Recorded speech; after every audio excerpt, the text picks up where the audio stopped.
Herkese salam. Bugün biz Uğur'la bir yerde, torpaq əlində, bahar ürəyində yarmarkasına gəlmişik. Salam dostlar. Burada birbirindən maraqlı yemək stendləri var. Gəlin bir yerdə sınayaq.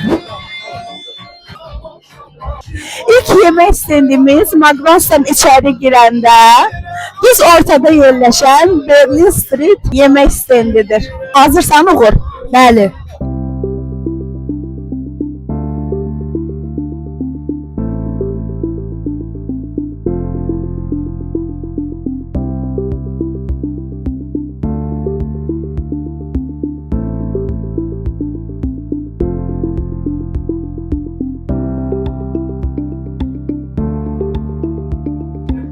Mənim toyuqludur. Uğurda da mən yetişdim. Tatlıdır. Onlar da. Qəşəngdir. Bəyəndin? Bəli. Yəni bura gəlsəz mütləq Berlin Street'in yemək stendinə yaxınlaşın. Qiymətlər də çox münasibdir və yeməklər hədsiz dadlıdır. Bu sosla bilməm nədir, amma yəni idealdır. Mənim ən sevdiyim Berlin dönərin dadına baxırıq. Necədir? İdeal, bomba. Yes, I like that. Очень вкусно.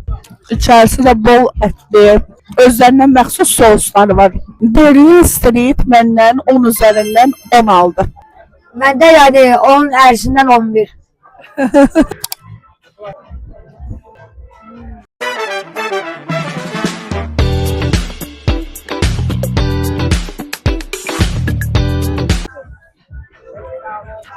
İndi də baxacağıq toyuq çubuqlarına. Baxa görə bu dadlıdır, yoxsa dadlıdan da çox.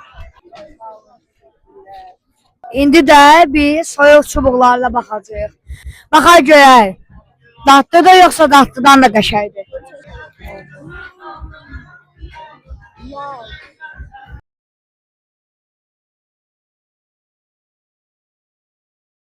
Toyuq çubuqları da Uğur və məndən 10 üzərindən 10 aldı.